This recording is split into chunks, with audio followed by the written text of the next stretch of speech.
I mean, it's me. Like, I sit on my toilet. I wrote the Blood Months, this album I just put out. I wrote the whole thing on my toilet, not in like one sitting, but like I would take my guitar. I'd say, I'm gonna take a shit, and then I'd sit down.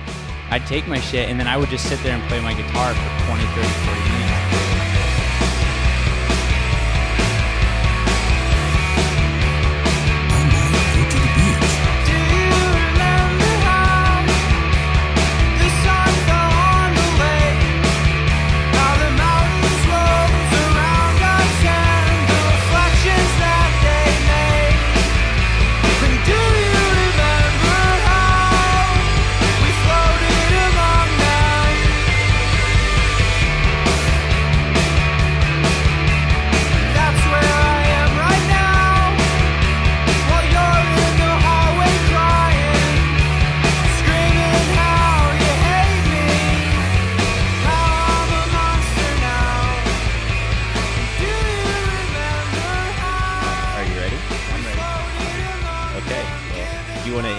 How about you introduce yourself? Okay. My name is Jack Senff. I play music under the name Boy Rex. And I also have a band called Nola. And I've been in other bands. Do you want to describe where we are? Well, we can just say we're at the beach. Well, we are at the beach, but we are surrounded by old men with their danguses out, flopping around. Yeah. It's effectively the first nude beach I've ever been to.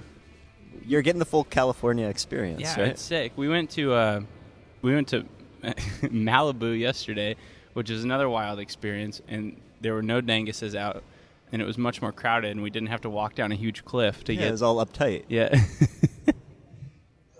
So that was just sweet. I didn't prepare questions, but I did try to look up...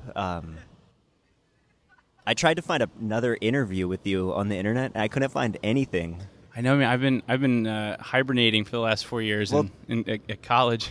Thank you for... I mean, I feel honored that you sat down with me to talk. I guess, my first. It's my first nude beach and my first real interview, which is exciting. The only thing I could find wasn't an interview with you, but it was this UFC fighter, and he mentions you. Good. And so if you Google Jack Senff interview, that's what pops up.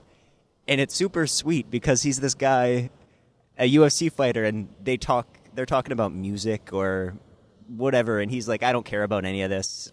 I think they're expecting him to like hardcore music or like hip hop or whatever. Some meathead music. And he's like, well, no, the only thing I care about is Jack Senff. It's really sweet. I got to send you the link. You know, my dad actually told me about that. I don't know why my dad was looking this shit up, but he told me about it, and I tried to find it, and I didn't know what he was talking about. I just said, oh, that's funny.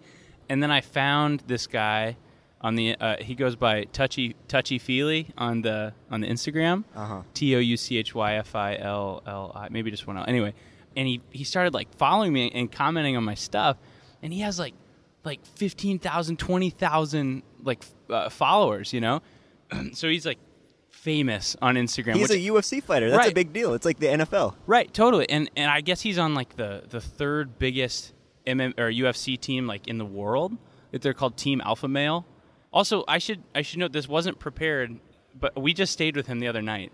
Oh, well, that's what I was going to say. Okay, get so it. I saw this, and then I'm looking at your photos and stuff. I'm trying to think. I'm trying to be prepared to try to ask you about something. Right. And the latest photo of you is with this dude, and he has knuckle tattoos. Oh, yeah, he's got tattoos all over. And I'm like, holy shit, that's the dude. Yeah. And it was this sweet thing where I knew that guy loves you, and to see this photo is...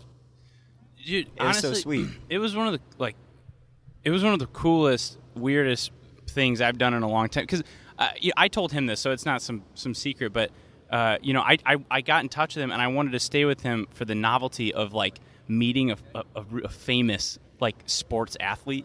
You know what I mean? For sure. Is that redundant to say sports? You know what I mean? Yeah. To meet someone famous, and he turned out to be just the coolest fucking guy. Touchy Feely, if you're listening to this, shout out. But he's super smart. He's very funny. We talked about Paul Thomas Anderson and The Master, and movies and comic books and music, and he's my age, and we're both kind of trying to do our thing. I mean, he's doing his a lot more successfully right now, but it was was genuinely a really great experience meeting him and hanging out. Yeah, I just loved the whole like loop that I could see the interview, and I was thinking like, I love that this guy is shouting you out, and then to see it. Before we get going too much, I don't want to be like belabor it, but can we do like a super quick overview of like your music history? Totally. Like let's bring us from first band to now real quick. All right. We'll try to make it fast. Okay, so you said you don't have interviews, so this when you get a Wikipedia page, I want this to be the citation. That would be sick if I had a Wikipedia page. Okay, so my first band ever was called We Are the Colossus. This is a little known. A handful of people have found it and then tried to contact me and say, "Hey, I found your band," and I go, "That's cool." But We Are the Colossus was it wasn't screamo, but I was trying to scream, and it was with one of my best friends at the time named Cameron Shiflett, and one of my other best friends Ryan, and it was sort of I don't know what it was. There was this band in our scene called Forever and Always, and we wanted to be like them. And so this is in South Bend? This is in South Bend, Indiana. Forever and Always is from, I think, Hebron or LaPorte. I don't know, some Northwest Indiana area. Just to quickly, Forever and Always became a band called Line of the North, which is one of my all-time favorite screamo bands to this day. And so anyway, We Are the Colossus had broken up, and you're in like high school, middle school? This is like right near the end of high school. So We Are the Colossus broke up because we were children. And that's for sure. Whatever. And I ran this music venue out of my church basement. It was called RPMP, and it started as like Christcore bands. And then as I got a little older and as I got more into the DIY punk scene, it became more local bands with like integrity. You know what I mean? But not just like breakdowns and metalcore and bullshit. Not that music doesn't have a place, but you know what I mean. It wasn't only local bands; it was like people on tour. Right? And Yeah, stuff. totally. It became people on tour. So anyway, I booked this band Line of the North because it was the new band from Forever and Always, right? So Forever and Always had broken up, and there was another band called Effect, and they had broken up, and they were forming this band called Line of the North. And so I said, "Hey, I loved your old bands. Will you please play in my church basement? Whatever." And they're like, "Okay." So they played their second show ever in the basement, and I think the set was probably 15, 20 minutes, if that. And it was, to this day, probably the coolest set I've ever watched. They had Adam Vass, who's in La Dispute now. He had like a laptop going with samples and stuff. Uh-huh. Which at the time, I didn't know anything about samples. You got to keep in mind, I'm a child at this point, right? So they have the samples going with like the sound clips, and they just play so fast and so hard, but it's still it's super melodic because it was sort of their influences were like Make Me and East Coast screamo, the screamo that's more melodic in nature, not quite as harsh as like what City of Caterpillar or something. I don't know much about screamo, but so anyway, I watched them play. It's like this life-changing 15 minutes, right? And the screamer Doyle, his name's Doyle Martin, who's in Cloakroom now, he didn't face the crowd, and he just got so into it. Everyone was just they were all screaming the words, and it was, as I'm telling you this story, I feel kind of tingly about it, and that sounds so dumb. No, I get it. Yeah, and so I was just, and I saw that, and it was that's what I want to do. I want to scream just like that. I couldn't play guitar. I didn't know how to play instruments. And so from that, I was okay, this is it. And so I got my best friend Dwayne, who was a drummer, and we colluded with a couple of kids from Sturgis, Michigan, who I had met through this music venue, RPMP. They had come to a lot of shows, and so we knew each other, right? And their band had just broken up. It's, looking back, it's one of those things where it was all timing. You know what I mean? It was all the bands were breaking up, starting new ones. There was this new sort of wave coming through of music and influence, And so we started a band called Merchant Ships, and now Merchant Ships kind of has this cult following in a way. I don't know how else to call it. It's weird to even acknowledge. As someone who's in the band, it's weird to acknowledge it. But to this day, people want to talk to me about Merchant Ships. Well, I wanted to talk about that phenomena. How I wonder what makes a thing stick like that. Yeah, totally. Versus something that just disappears and nobody cares about. At that point in my life, my parents were getting a divorce, and that was really intense for me. It was a tumultuous period because for my whole life we had gone to church. We set the table for dinner every night. We say our prayers. I mean, it was like this sort of like very like picturesque, you know what I mean, like Midwest living. And we had all these family values and stuff. And then my mom outed herself as a raging alcoholic, you know. And it turned out my dad was too, but in a different way. You know, my mom like kind of like destroyed our family, you know. And my outlet or the only way to kind of deal with it was to make screamo music, you know. And so to answer your question, I don't know. I mean, I think maybe it was just the sort of raw caliber of what I was saying, you know. I mean, also, I mean, Nick Stutzman is a great, I mean, you know, he is what he is now, but he was then, and now he's an excellent guitar player, you know. And, you know, like we all kind of brought this weird, it was like genuine, you know what I mean? And I think maybe that's what it was. Like there was a mix of talent and a mix of just like being friends and like saying, like talking about real shit, you know? Yeah. And like, you know, I have gone back and listened to a couple songs and tried to like read the lyrics, and I think they're garbage, you know, because as I've gotten older, I've learned how to write good, and you know what I mean. I know how to express myself in a more, I guess, eloquent way, I guess. And stuff from when you're like a teenager though is so direct, dude. Totally, yeah. I mean, that, yeah. It's like it has its place and it's important, and I don't regret it, and I don't look back and cringe or anything. It's just kind of like, you know, I personally don't get it, but if I pull the camera back and try to like see it objectively, it's like, yeah, they're very direct, but they're also very personal, you know. Yeah. And I think it's because also I had this girlfriend, my first love ever. Her name was her name's Rachel, and you know, she was my high school sweetheart, whatever you want to call it. We were a thing, you know, like very passionate, and she just, you know, it was like senior year to about a year or two after, and it was just how we broke up all the time. We fought, we fucked, you know what I mean? It was just like, it was real shit. And so, you know, how many times can you get your heart broken before you finally you just talk about it and, you know, let it out, you know? And it's like you're telling your story, and I'm like, oh, that's exactly almost everything, you know, word for word, mine, and it makes sense how people can gravitate to it. And it's still weird though that not everybody, but at least in my little social world, everybody was doing that when they were 16, 17, 18. Mm-hmm. But still, like, a few things really stick, and then it's almost like the fact that they stuck, they get their own kind of I don't know, it's kind of like a weird religious thing where it's like people learn the story of it, and it becomes its I don't know.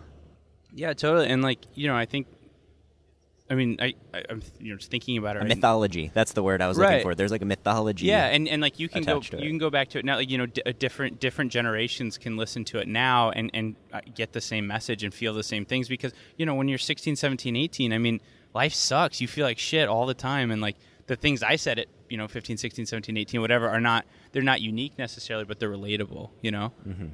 And again, I don't meditate on this. I'm trying to answer your question. Yeah, no, for sure. And I know that people must bring it up, so I didn't want to like. No, I mean, I don't stick on it. I don't mind talking about it. You know, it's like, I was actually having a conversation with Touchy Feely, my MMA. Shout out Touchy Feely. Because he loves that stuff. Yeah, too. he loves that stuff. I mean, so, you know, eventually he kind of broke down. He was like, you know, I don't want to, this is real lame and everything, but I'm a huge fan, you know, like, I love your stuff. You know, when I was 21 or 22, he's 20, almost 26, so like, he's been listening for like 5 years, right?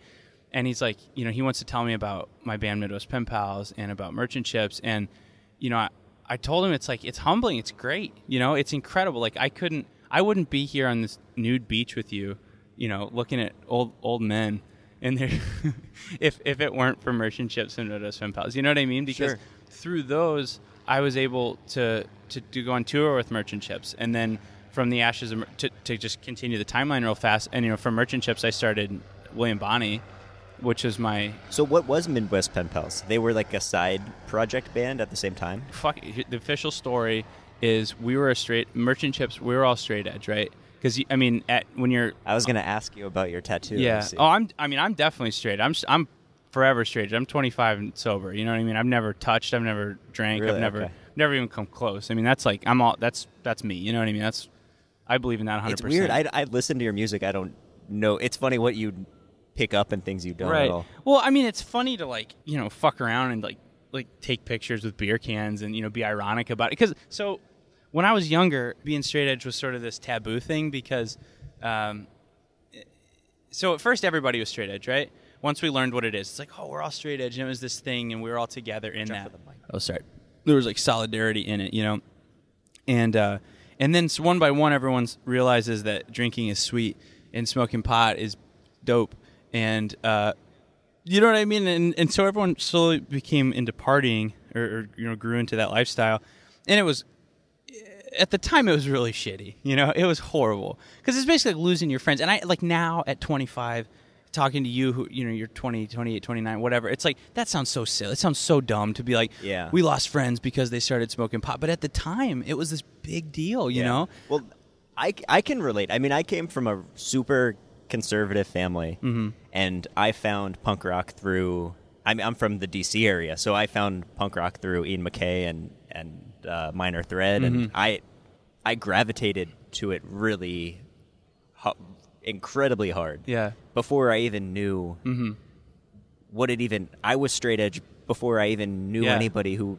Are you still of the faith? Well, no, not at all. Because okay. then I realized, at least for me, what it was doing was I went from like a really conservative Christian family to this other really, in a certain kind of way, really conservative other community. That like the way that I was thinking about it wasn't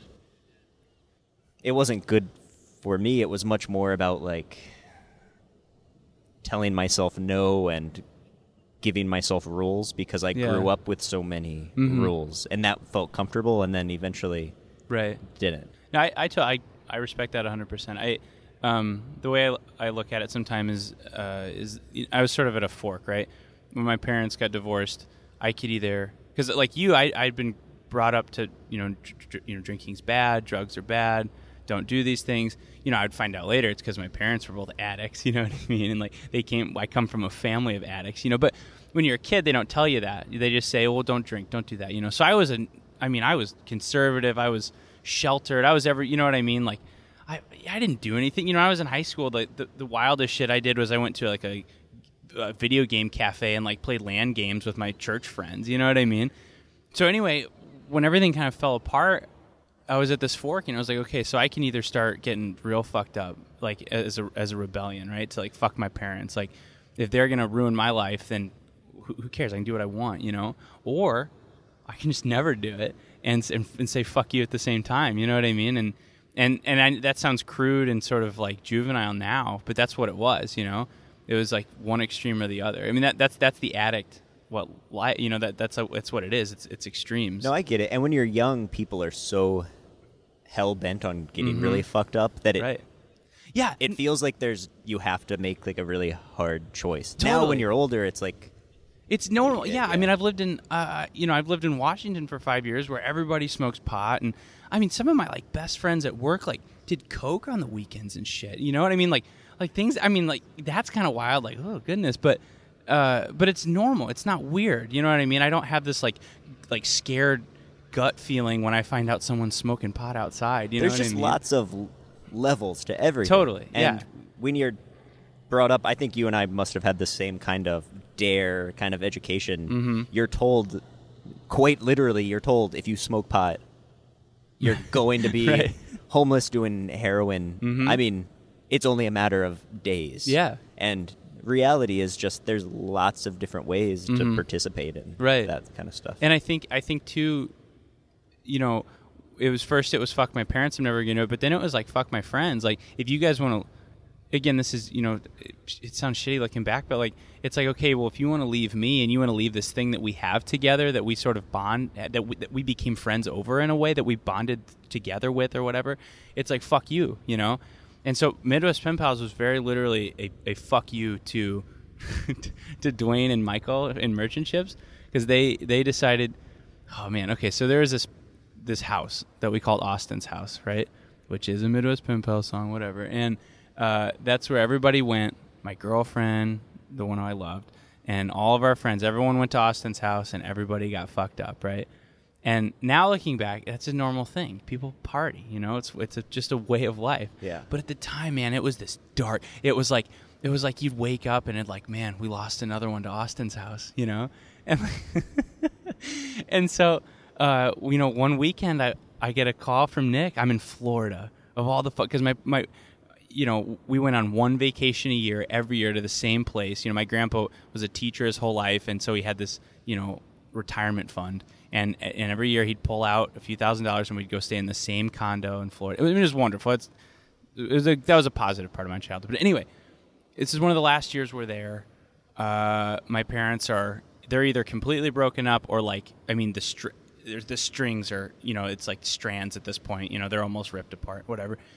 And I get a call from Nick, and he's just like, Dwayne and Michael went to Austin's house. That's kind of how he talked back then. And it's like, wow, Nick, what do we do? And it was crushing. You know what I mean? It was like, man, it was like being told your like dog died or something, you know? It feels like a personal attack on you. It does. And because like Dwayne was like, I mean, like you cheated on me. Right. That's exactly what it was like. I mean, Dwayne was my like number one best friend. I mean, we did everything. We were in school together. I mean, I you know, he still ranks as one of the closest people I've ever been to, you know. And so to find out he drank, he cheated on me, it was like, Dwayne, fuck you, you know. And so Nick went over to this kid's house named Garrett Cabello, or Garrett Cabello, Gary Carbello. He's got a lot of names now. Garrett's a major person now, but then he was just this like dork. I mean, he had the craziest like afro, like big curly black hair. He was kind of chunky, like a little bit chubby, you know. I mean, he was real cute. He was a real like you're in high school, right? Totally. But so I had a fucking sheltered upbringing, right? But Garrett was like, his dad was a pastor. You know what I mean? He was the nicest, sweetest person in the world. But he was a fucking shredder on the drums. I mean, he still is. He's still. I keep throwing on the word best and stuff. He was probably one of the best drummers that I know. You know, still to this day, just raw intensity and like just. You know, he was playing the kind of music, or he wanted to make the kind of music that we liked, which was like Street Smart Cyclist, which Absolutely. later became Drunk Alm. Yeah, totally. Street Smart was one of our favorite bands. They're still great, and he drummed sort of like it's one of the Geating brothers who drums in Street Smart, and that's kind of how Garrett drummed, right? And Nick is a great guitar player, so he played, and it was the song that would become Austin's House. The Midwest Pen Pal song. They wrote that while I was in Florida the same weekend. I mean, it all happened real fucking fast. We got cheated on, and then Midwest Pen Pal started. And they sent me a demo, and I wrote lyrics to it, and boom, we were a band. And it was so short-lived. Like, I mean, Midwest Pen Pals existed for not even 6 months. You know what I mean? Like we weren't a band. I mean, it was like just to record that. Kind of. I mean, we recorded that one album, and we played a handful of shows. But it was never like. This was also, keep in mind, kind of before the whole you got to tour to make it thing. I mean, bands toured, right? But like in our scene, we didn't really know that yet. Because you were so young, it was so little. We were so young. Some of the bands in our scene, there's this band called Native, who are great. Have you ever listened to Native? No. They were great. And you know, my friends. And then the band La Dispute, you know who La Dispute is? No, okay, there's so much music. If someone I feel like I know a lot, but I don't. It's fine. But I mean, La Dispute now is massive. I mean, La Dispute is like really, really fucking big. I can't stress how big they are now. But at the time, they were just like a very popular local band in Michigan, right?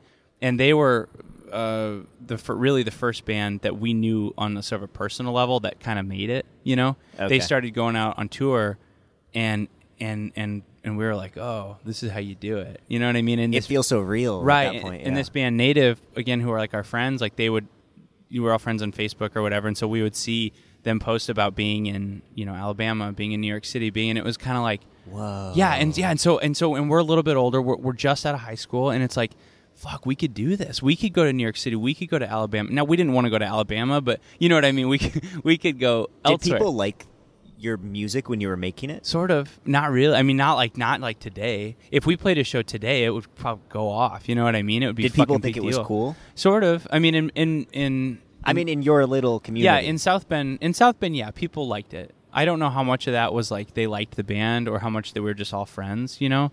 But we had a local following like any band. And were you putting it like on the internet and Yeah, stuff? we were on. These were the MySpace days. Okay. I made a Facebook reference a second ago, but I should have said MySpace. We were definitely still in the MySpace era of things. I was so dumb back then. I still so dumb that I don't know why, but it was always in my head that wasn't cool. What, MySpace? To put your music out like that, dude. And well, hold on. I mean, I don't. I was so stupid to not realize that is a complete legitimate way to do it and everything. I mean, I don't blame you for it, though. I mean, only within the last 5-6 years has streaming really become like the preferred listening medium. You know what I mean? At that time, it was more about like MediaFire, like .zip. You know what I mean? Like giving out your music as a bulk, like as a thing. You know, like putting songs to stream, like on MySpace. We only did that because we thought we had to. You know what I mean? Mm-hmm. But really, I mean, it all came from just passing the album around digitally. Oh man, weird thinking about this, but there was a group on Last FM. You know yeah. So there was a message board basically called Get Rad, and it had all these people from the East Coast. Where the music that Merchant Chips and Midwest Pen Pals wanted to make was like East Coast music, right? Like Street Smart, Make Me, just one of my favorite screamo bands. Boys and Sex, which was before that, Boy Problems, you know, like all this kind of music. It's like that's what we wanted to do, and so we found this sort of like home on the internet, right? Like we became friends with all these people on Get Rad, and it was through Get Rad that we kind of made our first venture over to New Jersey. It was like through them that we set up a show, and I think we drove in like my grandpa's car or something. Maybe it was mine, but we basically got in a car and we drove 10 hours and we played one show in New Jersey, and it was this affirming thing because Merchant Chips, okay. Yeah, Merchant Chips. And we drove 10 hours and like the room was full and everyone knew the words. Oh, I mean, It was so cool. Again, keep in mind like when we played in South Bend, it was hype. Like people screamed, people knew the words, and it was great. But then we drive 2 hours north to Michigan. No one gives a shit. You drive. No one wanted us in Chicago. We were like exiled from Chicago. That was a weird period. So basically, we didn't know that we were worth anything. And then we drove to New Jersey, and it was just, oh man, it was so cool. We wrote. There was a Merchant Ship song called "Good Weekend," I think it's called. And that's about, it's literally about driving and hanging out like our friend Ricky and Colin from this band Footnotes, this infamous character named Dexter Lose. And I met one of my best friend Aiden, who lives over there. It basically, like, through Merchant Chips, we met all these people on the East Coast. We went over there, and then we, like, became real-life friends with people. And it started this, like, really cool, like, relationship where, like, they would drive over to South Bend, and we would drive over there. And but it wasn't touring yet. You know what I mean? It was just sort of nice and sort of innocent, Like, looking back, it was real innocent. And then Merchant Chips went on our first tour, and we broke up. We had broken up before, but this was like the final. Like, and you're like around like cut the head off. I think I was. Are you still in high school? No, I was a year out, so I think I was maybe 18. Okay, and you didn't go to college right away? No, I didn't go to college till I was like 21. Because you were doing the music like full time. I was being a fucking deadbeat full time. Really? Like I got out of high school and like my parents divorced had been fine. My mom kind of like kidnapped my sister and ran away to Utah, and so I was all fucked up. And like Rachel had just like left me a husk, you know what I mean? And so, so I graduated high school pissed off, and Merchant Chips broke up because I hated Nick, and Nick hated me, and Dwayne was drinking now, and I was fucking straight edge, and that's when I started William Bonney with Michael, who was in Merchant Chips, and we got Garrett from Midwest Pen Pals to play on our very first demo, and that was a cool thing because that was different for me at the time, that was like our main influence was this band called Ditro. If you listen to Ditro now, you can hear parts that Michael very liberally just like ripped off. It's hilarious. At that point, was it like, I'm going to be a full-time, like you're not going to school? No, I don't know what the hell it was. I just... That still wasn't in your brain yet? I don't think... Hold on. What? Oh, no, sorry. Yeah. Sorry, two naked people just came up and tried to talk to us. They're nice. Yeah, no, they were really nice. Everybody is so nice here. It's totally. It's kind of like, I don't know. I really love it here. It's like what I was told California would be like, right. even though Right. most of what I anyway. Hold on. Well, wait, real fast. Let me set the scene that we're on this nude beach, and we have huge headphones on and giant microphones in our hands. We probably look absurd amongst an entire absurd scene of people. I've kept bringing this little recorder everywhere. I got really lucky and got to take a vacation to China, and I had this in my backpack. Awesome. Yeah. And they took it out. Oh, no. And their TSA isn't like a white-collar job. Their TSA, they look like a Marine, basically. Yeah. I mean, they have like an AK-47, and one person opens it up, and then another guy goes over there, and there's like 4 guys with machine guns all looking at it. And you can see there's these kind of metal antenna things looking up, and they're looking at me, and they look at each other, and I'm like, oh no, I'm about to get sucked into the underworld of this airport. And I don't know. Luckily, I kind of mimed playing guitar, and they let me out. That's terrifying. Anyway, so you didn't. Yeah. I can't believe you didn't. You got. Oh, sorry. Okay, sorry. So you got to keep in mind that, like, I don't think that we. Okay, so the way I like to look at it is now the sort of, like, imagine there's a light above us, right? Like a big lamp. The lamp at that point was still on, like, scene-core bands. You know, bands that wanted to be, like, Under Oath. Bands that wanted to be pop punk, Never Shout Never. You know what I mean? Like, bands that, like that was sort of the band that made it, right? And so playing fucking DIY Screamo music, be it East Coast Screamo or, like, you know, whatever Ditro is, I think that might be French, whatever that Screamo is, you know what I mean, or Italian, whatever, you know what I mean? It's like that didn't click at the time to, like, oh, we could do this. This was right before, like, Pianos Become the Teeth and Old Gray. You know what I mean? Before they really started going out and touring and sort of, like, going, hey, you can do this all the time. Like, you didn't think anybody would even like it. No, I mean, I figured people would like it. I mean, at this point, Merchant Ships and Midwest Pen Pals kind of had a following or whatever. Not like it is now, whatever the fuck it is now, but, you know, it had enough positive feedback. Yeah, enough positive feedback, and we had enough momentum still that it was like, okay, let's do this band and people will care, you know, at least a little bit. And they did, and William Bonney existed for a little while, and we went on a couple tours. We did one on the East Coast and then a really big one out west. And, I mean, they were great. They were, like, you know, real sort of pivotal moments in my life. I was in my early 20s.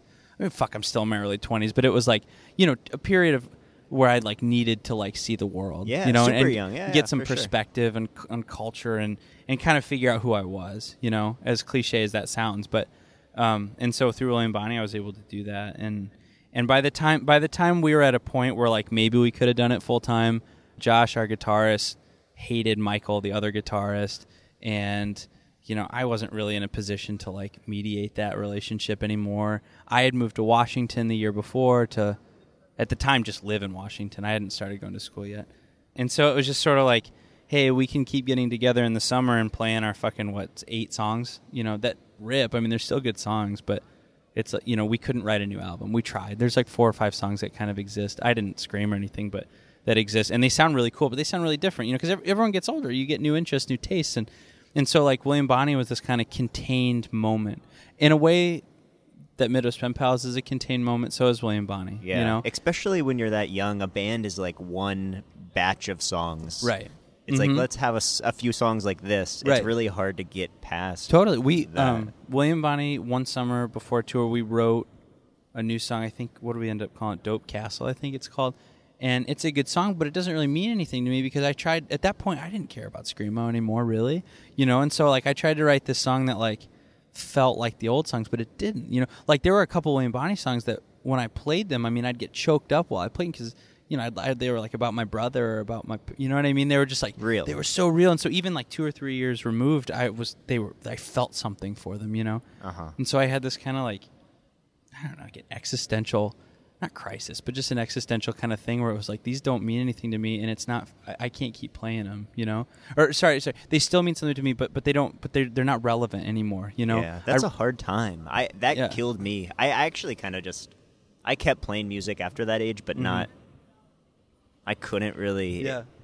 It's so hard when you see real life right around the corner. Right. And you realize how stupid you were when you were young and how, like, I don't know. It's hard to do the same kind of thing. Do you want to try to get under the umbrella a little bit? Oh, that might work. I don't want to get too burned.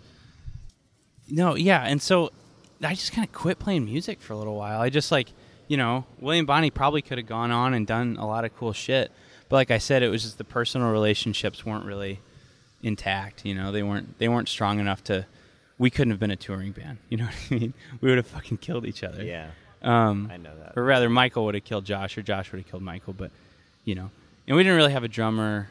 It just didn't make sense. The bands that I see who are successful now, ones that I know or otherwise, the dynamic of the band is tight. You know what I mean? Whether the music is garbage or not. I think there's a lot of popular bands right now who fucking suck. But just like any time. Yeah, just like any time. But okay. So let me. So the lamp thing, right? The lamps above, and it was on scene core bands, and now it's sort of shifted, and sort of like the alternative music scene is now like this scene that I'm a part of. Well, yeah, that's what I wanted to eventually get to. I was like, it's wild. It's the wildest shit in the world. And so like bands that like I have a friend named Cameron Boucher who is in this band called Old Grey. I guess they're still a band, but now he's in this band called Sorority Noise, right? Sorority Noise is signed to Top Shelf, and like they tour all the time. They're like a big deal. Cameron is a huge fucking deal. Cameron, if you listen to this, shout out. And also, I hate the word shout out. I hate when people do shout outs, but I feel like I gotta say them. So, shout out Touchy Feely. But I get it. It's like you grow up and this kind of music, it's so niche and everybody else hates it pretty much. Right. You and a couple of your friends like it. Right. And it's so bizarre now. Mm-hmm. Like I loved really 90s music when that was kind of my core, Cap and Jazz and stuff like that. And now they're seen as some weird godfathers to like right? guys like you and stuff. And it's like, American football's writing a new album. I think they just recorded a new album. Yeah. What fucking year is it? You know what I mean? It's so weird. I've mostly focused on Screamo, but I mean, Mike Kinsella in American football were like, that was maybe the biggest influence for Midwest Pen Pals.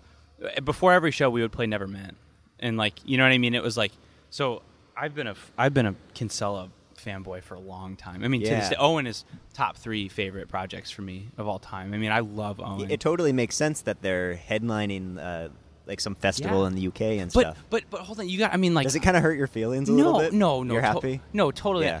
Wait, who? It's American just so football? weird that is kind of like so much in the zeitgeist now. I think it's incredible for them. The way I think about it, man, is from the artist perspective, right? As the musician. I mean, my bands have never been at all that caliber or sort of that, they've never been that well known, but I think of it as the musician, right? And I think about, so I think the American Football self-titled, that when they came back a couple years ago, that was like the 15-year mark or something like that. There was some anniversary. And I just think about, what if in 8 years, or someone comes to me and they're like, hey, Merchant Ships was this really big deal, and we'll pay you gobs of money, because I mean we can't beat around the bush. American football made a shit ton of money, and they are making a shit ton of money off of their. I heard maybe now. They've been doing it so much. I went to see. Do you know Owls? Yeah, of course. Yeah, I went to go see them in the OC. It must have been a year ago now, and I mean, there were only 25 people there. Yeah, and in my head, they're the most. Tim Kinsella is the most important. You got to. I mean, he's God to me, and I can't fathom the fact that he's not a billionaire, let alone struggling. Tim Kinsella makes abstract music.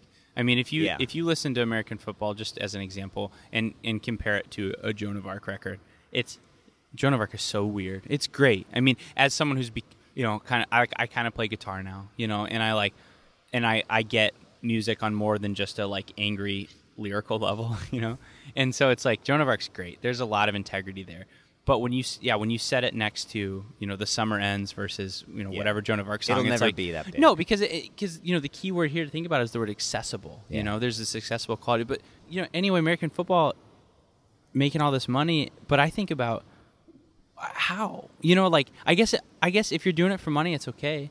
I don't blame them anymore. At 25, I get it totally, but I couldn't get together with Nick and Dwayne and Michael and sing about my mom. Not especially not because Mike. But if you have your own kid and you're I get people. I mean, No, you only have so many opportunities to make any money, and it's like that or like be a bartender or something. No, you know? I think it's awesome. I heard from this is rumor mill. There's no verification on this whatsoever, but I heard that they made enough money at a string of New York. Like they played in New York City. They had like 3 or 4. They played, I think it's called Webster Hall, but they had 3 or 4 shows, and Mike Kinsella made enough money to like put a significant amount in his kids' college accounts. Yeah, that's beautiful. That is beautiful. That's incredible. And you think about the lamp, how it shifted, and it's like American football, an obscure band from fucking Champaign, Illinois. It's Champaign, right? Whatever. It's from fucking nowhere, Chicago, Illinois. Basically. Yeah, but outside of Chicago.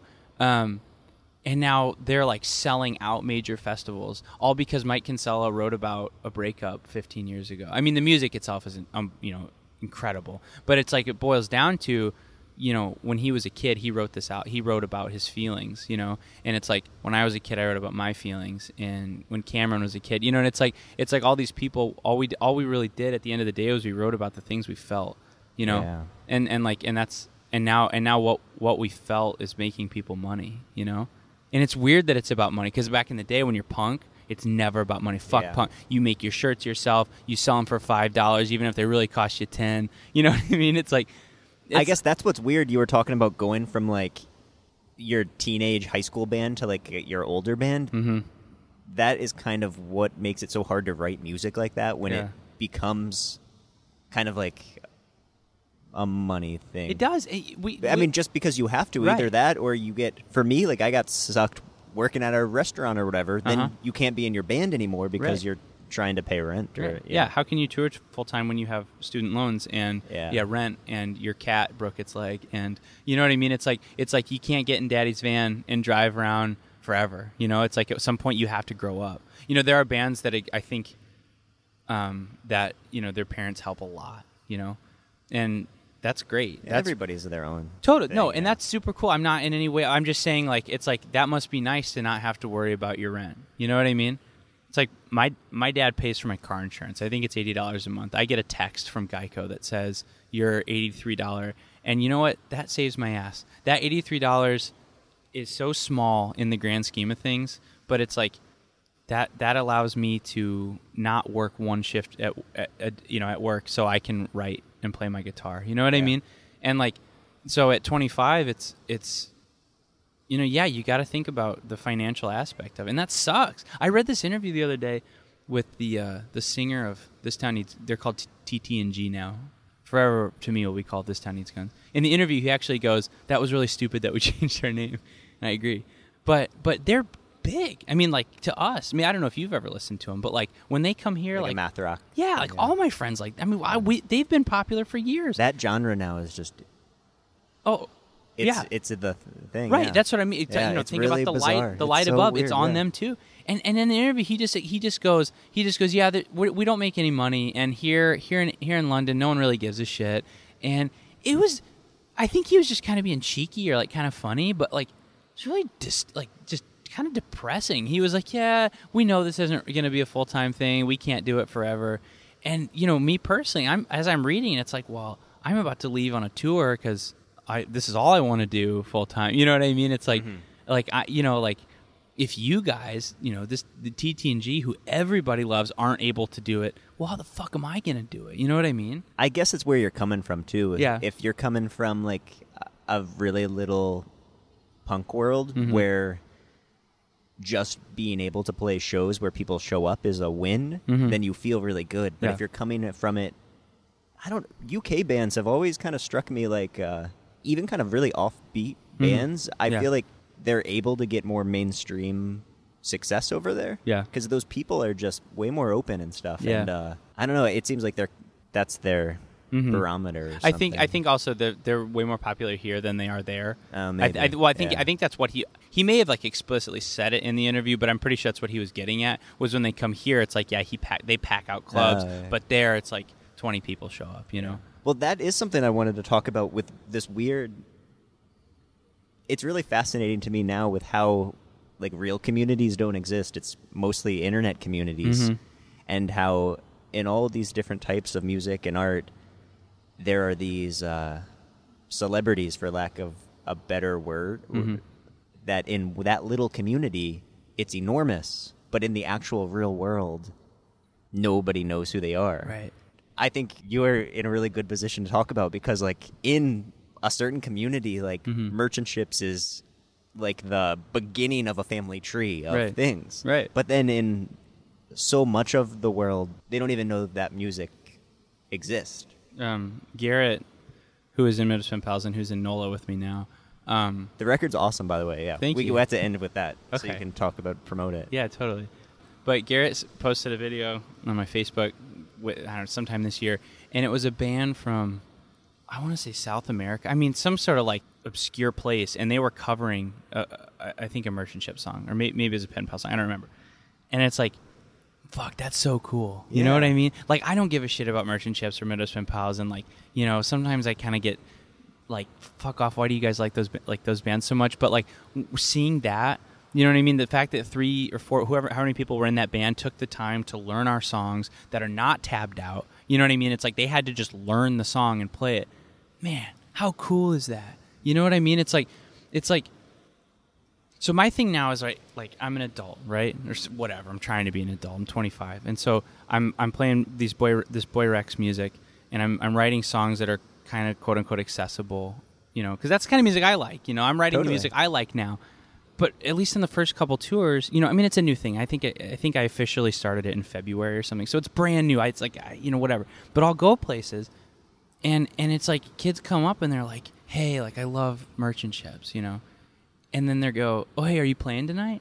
Because they don't know what the fuck I'm doing now, and so I'll get kind of discouraged. That's why I didn't want when I brought this up. I didn't want you to think that's what I was doing. No, of course not. I actually learned about you through NOLA, and then I was like, "Oh, this is like a thing I didn't even know about." That's great, and that's awesome, and it's like, it's not a bad thing at all. And I love when people come up and talk to me, not in some like egotistical, narcissistic way. I just think the fact that something I did in my life made a difference to someone else, you know, it had an impact on them. Yeah.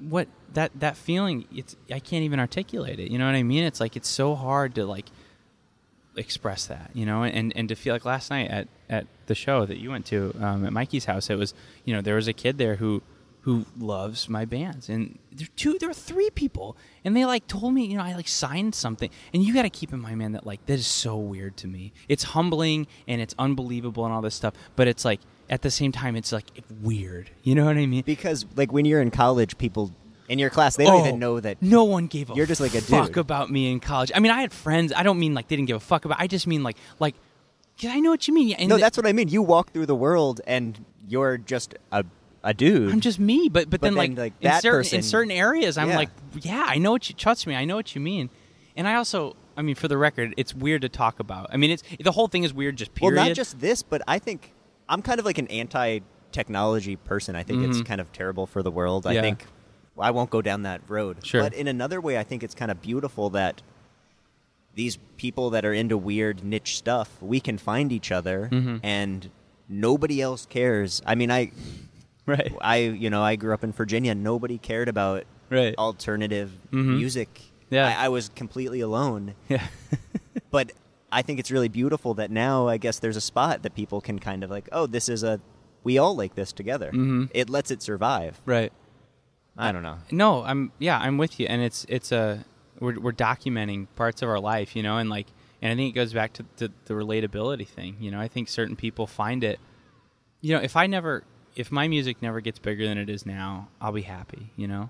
I mean, right now I'd be a little discouraged just because I'm like trying to do it, you know what I mean? Now that I don't have college to keep me like weighed down and like unable to tour, like I'd really like to like make a go of it, you know? And like see different places of the world and whatever that next level is, I would like to try to get there. And I can't, you know, money, whatever you want to call it. Full-time. Yeah, I want to where music is the thing you're doing. I want to play music full time and not be broke and like shitty. You know what I mean? Like just depressed and everything. But like, if this is where it ends, you know, I've done something. You know what I mean? And like that small, no one likes South Bend, Indiana, but I do. You know, and I did. And like I brought so many cool touring bands to there. So after the church venue, I had a house called the Cabana House. It was that Rachel got her ex. It was her dad's like abandoned house across the street. It was real fucking punk. He owned it, and it was like, I mean, I think someone like squatted in there for a while. It was like real shit. And there was this chandelier in the main room that like swung around. I'm sorry. There's like some just vivid details that come up when I think about it. But like it. But I brought so many really cool bands, and I met so many cool people through all my friends now. I've lived in Washington for 4 years, and I think I left with like 3 friends, right? But so everyone that I love and everyone that I know is either from South Bend, the East Coast, across the world. You know what I mean? It's like my friend Mikey. Like I've known Mikey for 3 years, 4 years. I've met him once. You know what I mean? But when I think about Mikey, or he texts me, or I text him, it's like, fuck, I love Mikey. Because we're in this little community. It's like I talked to you for 5 minutes yesterday, and we have like a shared cultural experience where I don't know you, but I get it. This is our... Totally. It's like I don't know. I'm not a nationalistic person at all. I don't give a fuck about school spirit or anything. But there's certain communities that I'm a part of, and I'm like, I really relate to these people. They're my people. I don't know. Yeah, especially in this this community or whatever. It's like a lot of it is about moping around and keeping your head down, and like it's a sort of insular existence, especially when it's on the internet. I mean, you can fire away with your fingers on Facebook Messenger, but at the end of the day, you're alone in your house, or you're with your partner, or whatever it is, And so, and like I've known you less than 24 hours, and I mean, I'd like to call you my friend. You know what I mean? Totally. And that's. But I was gonna say I got your hookup if you need a place to stay in Richmond. Yeah, totally. Yeah, but that's exactly that. But that's like how it is everywhere. Yeah, it's like there's shitty people, and like a lot of people suck. But in most cases, you can show up at a place, not know a single person, and because of this weird thing that we have together, you can be friends. I played the other night in Reading, and it was out at a park, right underneath a gazebo, and it was I was like, fuck, this sucks. Usually outdoor shows suck. But it was so cool. By the end of the night, the sun had gone down. I played on a picnic table to like 40 people, 50, which isn't a lot, but it's a lot to me, and everyone was real respectful, and they listened. And then afterwards, people I don't know, I was shaking hands, and I was, and it's like, and I felt welcome there, and I keep talking about Washington. I lived in Washington for 5 years, and I never really felt welcome there, I felt like a stranger. I felt alienated. I mean, you weren't playing music at all? I played music by myself. I mean, I played guitar. So yeah, okay. Let's go back to the... I'll keep the thread. Okay. So you finish your thought. Okay. Well, I played... This might get to where we're going, but when I was in... So I moved to Washington, and I started... Right before I moved to Washington, I started playing guitar. Like, seriously, like, okay, I'm going to play guitar, That's crazy. You didn't play until... How old were you? Like 20. I was like 20. Okay. I was like 19 years old, and I thought you were playing guitar in all your bands. No, man, I was the front man. I was screamer guy. Okay. And so I started playing guitar, and I started this acoustic project called Sailor Heart, which is Sailor Heart is basically the spiritual, or rather, Boy Rex is the spiritual successor to that. I mean, it's a solo project 100%. If you listen to it now, I probably like unconsciously rip off a lot. Not rip off that if you wrote it, is it ripping off? You know what I mean? It's like melodies or guitar part. It's like Sailor Heart was me teaching myself how to play music, right? And then I started this band called North Folk. Some people say it, FOLK, whatever. And that was with one of my best friends from Washington named Austin, and we had a series of drummers. And that was a band that existed in limbo. Like I think we tried to be a band for 2 years. We wrote one demo and like 6 albums that we never recorded. Like I would go over to Austin's garage, and we would just practice for 3 hours, like 2 times a week for like 2 years. It just never stuck. It just never stuck. It was my fault. I was growing up. So through William Bonney, loosely we'll say, I kind of found out who I was, right? I felt very sure of like, okay, this is who I am. But then I moved to Washington, and I was like, okay, this is who I am, but what am I going to do? That was the question then that kind of reared its head. It's like, okay, so that's cool that you're straight edge, and like, you're not quite as pissed off anymore, and whatever, but like, what the fuck are you going to do with your life, So I started going to college, and, I learned things, and I sort of... Did you think at that point you were going to keep playing music? No, I was done with music, man. I was like, fuck that. Like, I'm going to, like, I'll make songs in my my partner and I, we lived in a 1-room, not like a 1-bedroom, but like a studio apartment in Seattle. That was way too much money, and there was like a little hallway that went to the bathroom. It was supposed to be like our closet, right? I recorded like 2 albums in that closet. I mean, it was like... So you kept doing it. I kept doing it, but it was for me, you know what I mean? Yeah. And like I put it online and shit, but like honestly, no one I mean, people cared about Sailor Heart, but not like they cared about William Bonney, not like they cared about merch. It wasn't like that. And I also never played shows, which, you got to tour and play shows to make it whatever.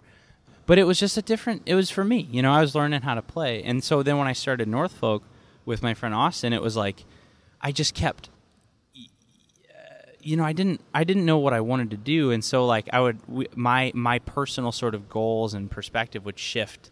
And I would go to Austin and say, Austin, I just don't know about that last song we wrote. I don't know about that's not me. That's not what I want to be writing, And it became about now I got to find out really musically what I want to do, not just what I want to do in life, like what am I going to do with myself, but like musically, it's like I got real hung up on like I got to write the perfect thing. Yeah, and the longer you wait, it has to get better and better, right? Because it's like you have to live up to these expectations. Totally, man. I had to live up to like fucking Merchant Ships and William Bonney. I was lucky enough to have two of the best guitar players that I know. Nick Stutzman in the first one and Michael Gerstein in the second one. And like when we wrote songs, I mean, they played everything, but like we wrote them together, right? So we would stand together and like, I mean, to my credit, I'd be like, well, why don't we try this? And I'd like make guitar noises with my mouth, you know? Or I'd be like, watch this. And I'd like nod my head and like, be like, let's make that feeling, Or I'd like say, like I was really obtuse, but like, that's how we wrote songs. And so now it's like 3 years out, and there's sort of I had made an expectation for myself that's like, okay, well now I got to top those things, because the struggle for me now and then and now is that I don't want to be known for those things, the things that I did, It's like I just said a minute ago, if this is it, then that's great, and it is truly. But like as someone who's moving forward, who's not shuffling side to side or looking back, like I want to move forward now, right? And so I don't want to be the guy who's known for the things he did in high school, I want to be the things I do as an adult, be it Boy Rex or NOLA, or if I ever write a book, I want it to be that, you know what I mean? It's like, and so with Northfolk, it was like, okay, what can I do? What can I write that will be just as powerful, just as engaging, and as effective as those other bands, And that's not the way to write a song. When you write it for the sake of an expectation, you know what I'm saying? No, I know exactly what you're saying. And so I just like I just fucked it up, and it was a real bad like mental thing. And sorry, naked people are yelling. And not your brother. No, not my brother. Oh, my brother's naked, which is pretty dope. Hey, Eric. His butt is gonna get so sunburned because your butt doesn't get sun normally. I so know. It's like, Eric, did you put any sunscreen in your butt? Okay, good.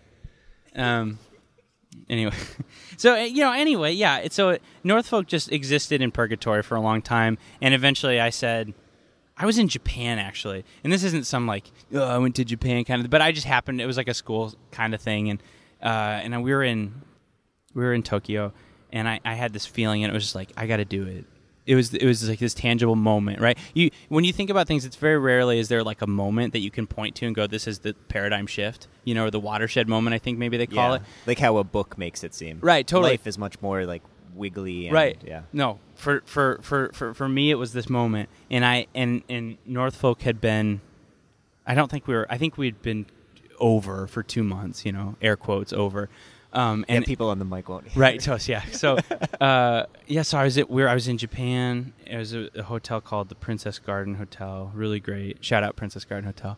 And and I fired off this long when I get some like a hair up my ass or whatever, I fire out these really long Facebook messages, like really. I'm sure my friends hate it when I get inspired, and so I shot one to Garrett and Ethan and my friend Joseph, who we became NOLA, right? And it was that moment I was like, hey guys, listen, like I think we need to do it.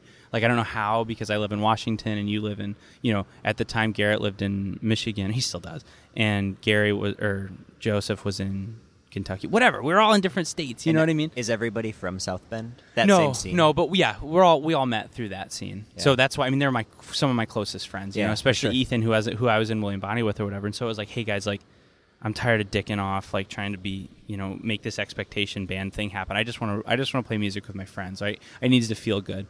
And so 4 months later, I flew home. I actually surprised Eric for his 18th birthday, and he didn't know, which is really sweet. And then we drove down to Louisville, Kentucky, where Joseph lives, and we wrote the EP that became the Black Beach. This was last year. And we're at Black's Beach. No, we actually. No, I'm saying currently, right now. Yeah. Sorry, I thought timeline thing. Yeah. We're at Black's Beach, the dangest beach. And so I don't know, and that's how NOLA started, and like from there it was like I'm just ready for it, you know. Yeah. It's like I made it 4 years through art school, trying to learn how to write, and now I think I know how to write. But what do you do with a writing degree? You go work for a nonprofit, or I have one. I don't know. Right. It's like I have $60,000 of student loan debt and no real interest in working a job. You know, so it's like fuck. I gotta play music because I can for a little while I can say I was in these old bands, but then I gotta make music that I like, you know. And so we wrote the NOLA thing, Black Beach, which it's okay. I think that was a rushed sort of thing. I like it. Yeah, I mean, it's good. No, it's great. it's good. Yeah, and people like it, and that's great. But I mean, for me, you know, you got to think about yourself. You know what I mean? When it comes down to it, especially like I get it. You know when you love a thing you're doing. Right, totally. Yeah. And like, you know, so yeah, like it's a great album and everything, but like I didn't feel fulfilled, and I just. What's the difference between Boy Rex and that? No, something that you're doing and something that's like. Because I've played music, you know, 14 to 24. Yeah. And this podcast, I feel more like, oh, this is really something I wanted to be doing much more than that. Yeah. But I don't know why. It just feels a lot more truer to every week. I don't know. It's like something that I want to be putting out to the world. I don't know what it is that makes me. How do you know? Yeah, I don't know. I think it's a moment thing, you know, like it's like how you feel. I don't know, because I can't look back on those old bands and be like, well, that sucked. You know what I mean? There were elements of my life that sucked at that point, but the bands themselves, and within the band there was drama and, you know, all that bullshit, but like it never sucked. It always felt good, you know? And so now it's like, you just got to do what feels good. And so right now for you, this podcast, this is what it feels good to you, right? I think it's something. Oh yeah, totally. Yeah. I think it's something about, you had mentioned it, like,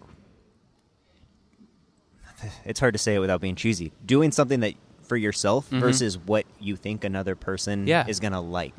Totally. And I got caught up in that so much, and I'm so embarrassed by the stuff that I've written and done just because it was so pandering. Yeah, pandering's a good word, man. And people don't even like it. Yeah. That's the most ironic thing. You're trying to make a thing that you think people will like, and it's what people like the least. Right.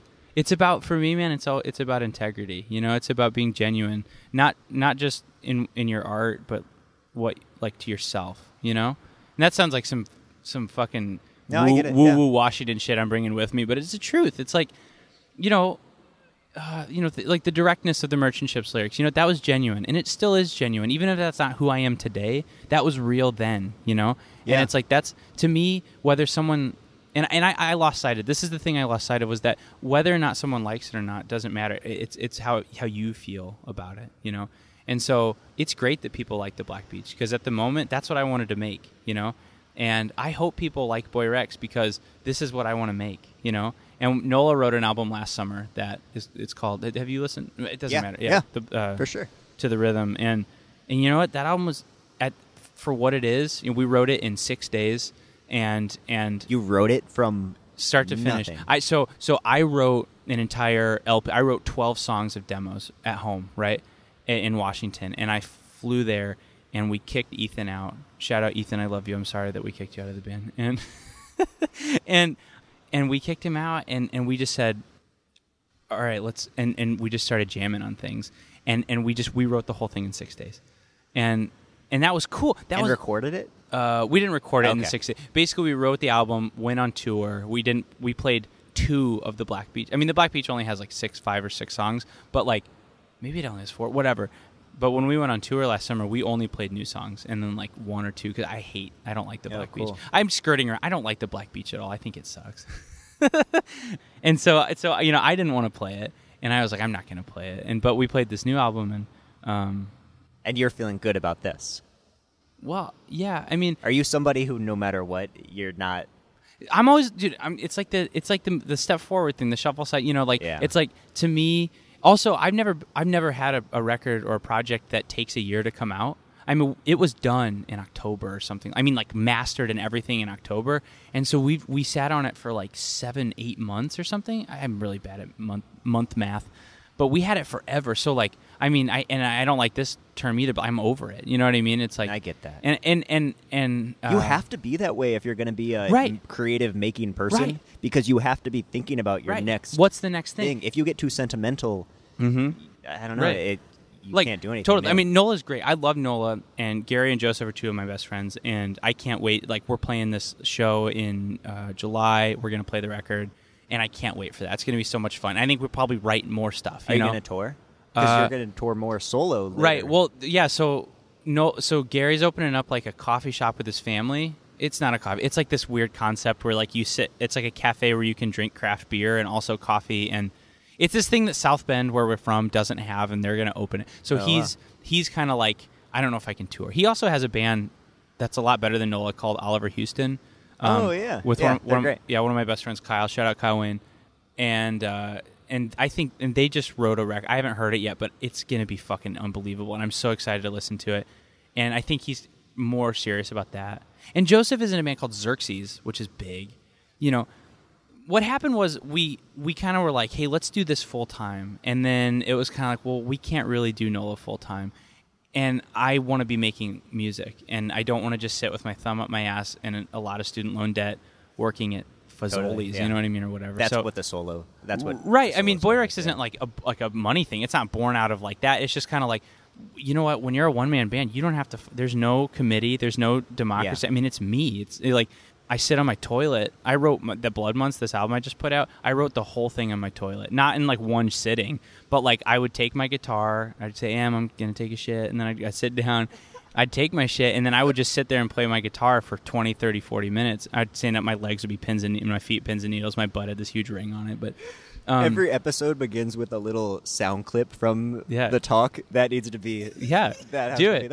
Right, I'm talking about this like kind of heady shit, and then I wrote my album on the toilet. But no, but it's like no, I totally understand what you're saying. Right, and it's so frustrating to have to wait for other people. Mm-hmm. It's also really tough. I can relate to what you're saying with the people you met in that initial scene. It's really hard to get those people back. Yeah, and I don't really think you do. No, and those people speak your language, and when you go, it's so intimate to try to do music or any kind of thing like that, and to do it with a stranger is so scary.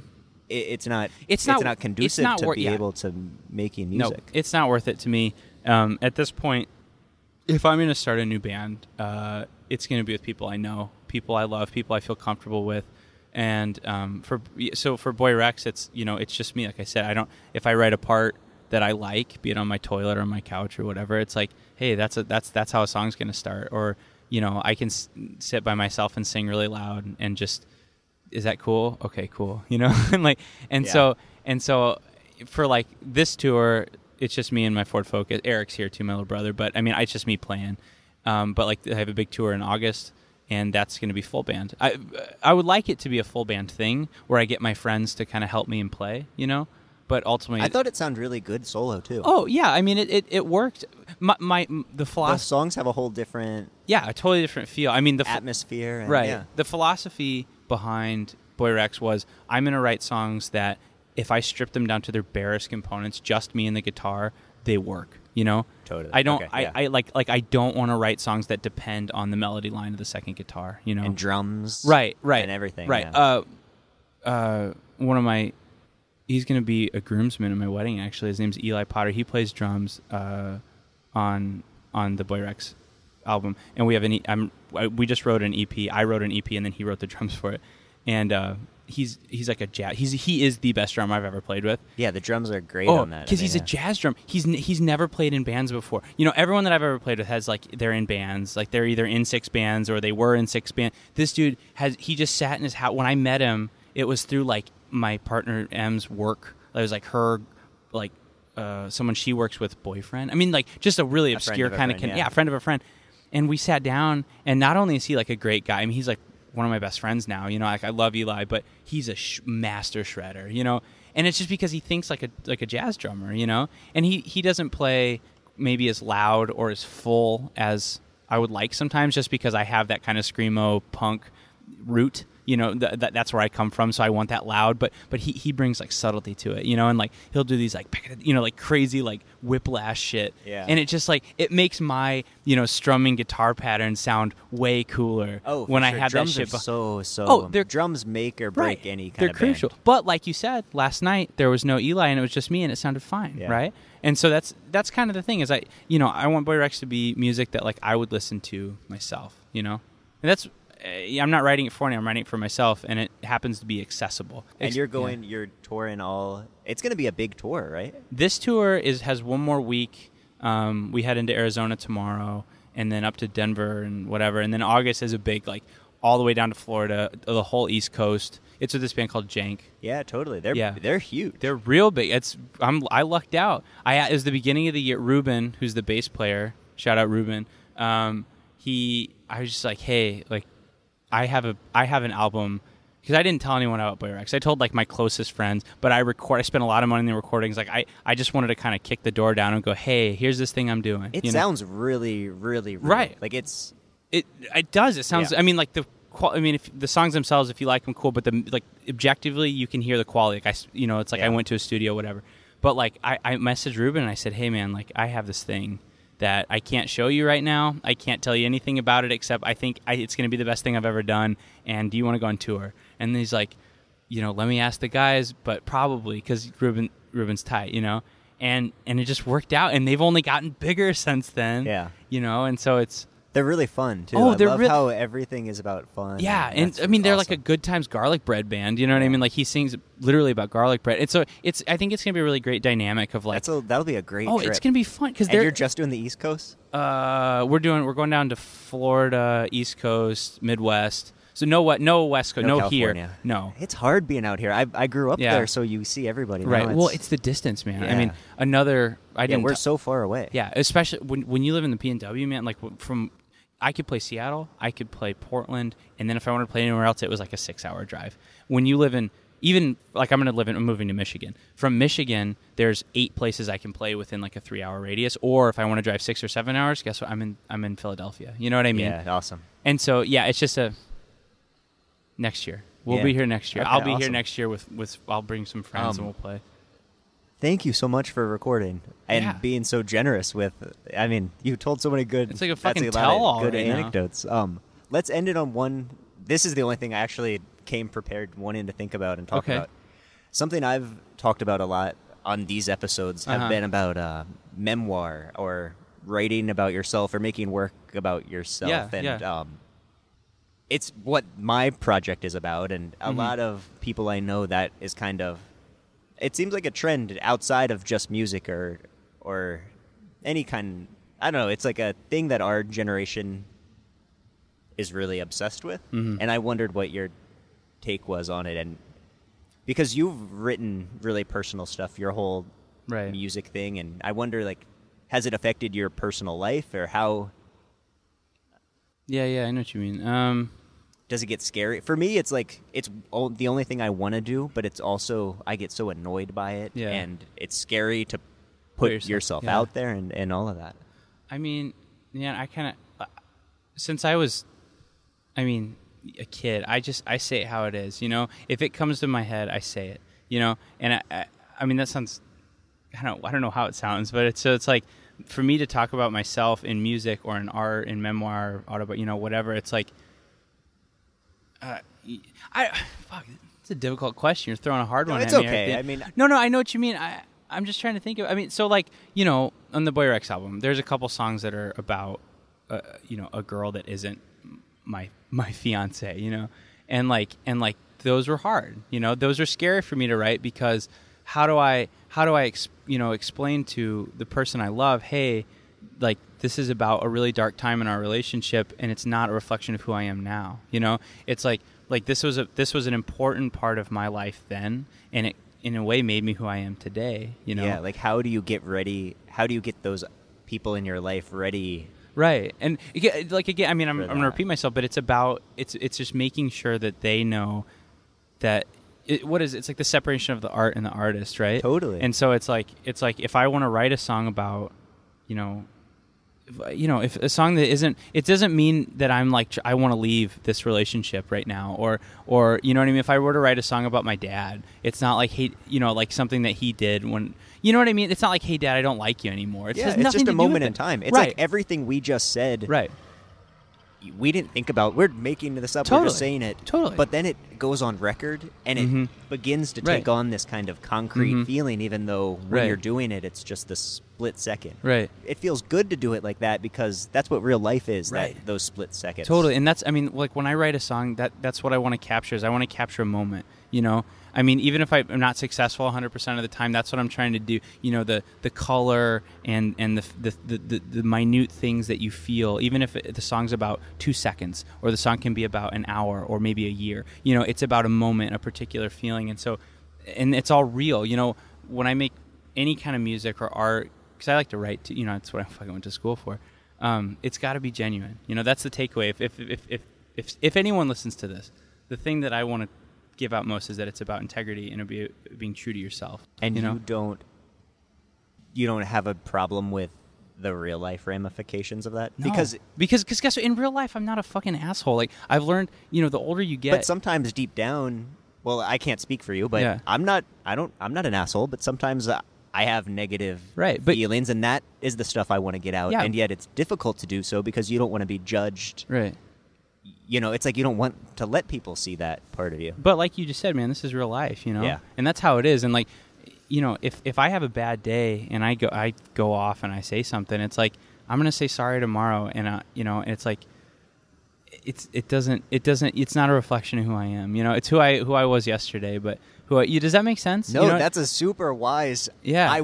I totally agree. I think that is genius, but I'm not good enough. There's no reason to like feel shame or, I'll look back. I've done a lot of things.